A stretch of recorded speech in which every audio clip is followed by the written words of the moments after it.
সবাই ভাবে মানুষ ঘুরতে যায় কোনো নতুন জায়গা দেখবে বলে বা কোনো নতুন ল্যান্ডস্কেপ এক্সপ্লোর করবে বলে, কিন্তু সবসময় এরকম হয় না। কিছু লোক ঘুরতে যায় তাদের ডেইলি লাইফের ওয়ার্ক প্রেশার থেকে বেরিয়ে কিছুদিন শান্তিতে কাটাবে বলে।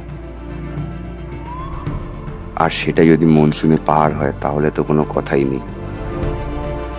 ওয়েস্ট বেঙ্গলের এমন একটা সুন্দর পাহাড়ি গ্রাম যেখানে সকাল হয় মেঘে ভর করে আর চোখে শান্তি নেমে আসে সবুজ পাহাড় বেয়ে, যেখানে ঘুম ভাঙে বিভিন্ন রকম পোকা ও পাখির ডাকের আওয়াজে।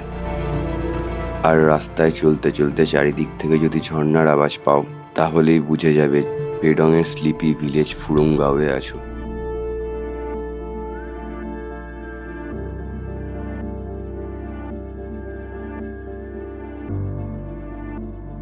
এখানে 5 দিন থাকার পরেও তোমার মনে হবে পোষালো না, আর কটা দিন যদি থাকা যেত।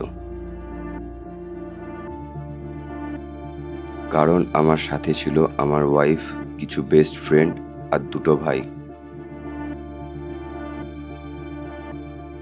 যেহেতু ডেটটা ছিল 15ই আগস্ট, ওই জন্য বাড়ি থেকে বেরোনোর পরেই দেশভক্তি দেশভক্তি ফিল আসছিল। পৌঁছাবার পর সেটাই পুষিয়ে দিল আমাদের হোমস্টের মালিক মঙ্গলদা। গোর্খা গান দিয়ে এমন আমাদের ওয়েলকাম করলো যেটা আমরা জীবনে কোনোদিনও ভুলতে চাই না। যেখানে আমরা জোক, শুয়োপোকা আর মৌমাছি দেখে ভয় পেতাম, এখন সেটাই আমাদের মেমোরি হয়ে দাঁড়াবে।